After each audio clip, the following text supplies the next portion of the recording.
अच्छा ये अब सूखता रहेगा।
अस्सलाम वालेकुम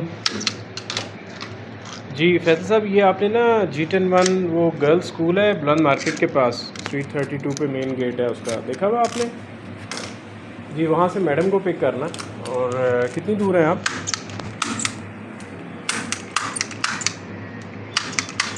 ठीक है, बस आपको लोकेशन समझ आ गई है ना? G62 उतारना उनको।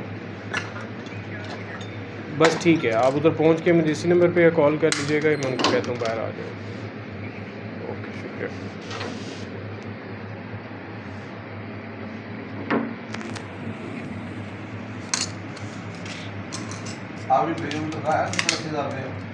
जी है जी,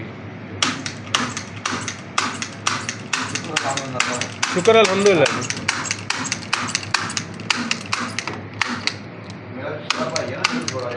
जी ਉਹ ਕਹਿੰਦੇ ਬਸ ਮੈਂ ਪੜਾਉਣੀ ਤੇ ਸਾਡਾ ਮੇਰਾ ਘਰ ਖਰਚਾ ਮੈਂ ਚਲਾ ਲਈ ਮੇਰਾ ਭਾਈ ਬਿਮਾਰ ਹੈ सही है, ਅਟੈਕ ਹੋ ਗਿਆ ਉਹਨੂੰ सही है।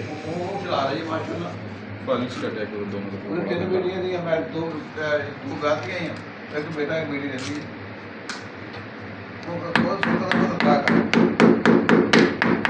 ਕਾਫੀ ਚਲਾ ਰਿਹਾ मैं पता है कि इस किस नतीजे पे पहुँचे हैं ਜੀ कि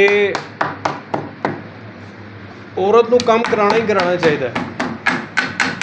घर बिठाई औरत का बड़ा मसला ਤਾਂ ਹੋਵੇ ਨਾ ਜੀ ਇੱਜ਼ਤਦਾਰ ਹੋਵੇ ਉਹ ਕਰਾਉਣੇ ज़ाहिर है इज्जतदार। देखो गल पता है की होंदी है, मेरी गल सुनो सर, इज्जतदार कुछ भी नहीं होंदा, तुहाडा अपना करैक्टर ही होंदा। ਬਸ ਸਹੀ ਗੱਲ ਹੈ ਕੰਨੇ ਕੰਮ ਨਹੀਂ ਫੜ ਲੈਣਾ ਕੰਮ हाँ नहीं ज़ाहिर है यार, ਹੁਣ ਤੁਹਾਡੀ ਨਰਸਾਂ ਸਾਰੀਆਂ ਔਰਤਾਂ ਨੇ, ਪੈਂਪਰ ਤੱਕ ਬਦਲਦੀਆਂ ਨੇ ਮਰਦਾਂ ਦੇ ਔਰਤਾਂ ਦੇ ਵਿਚਾਰੀਆਂ ਦੇ, ਕਿੰਨਾ ਨੋਬਲ ਕੰਮ ਹੈ। ਤੇ ਤੁਸੀਂ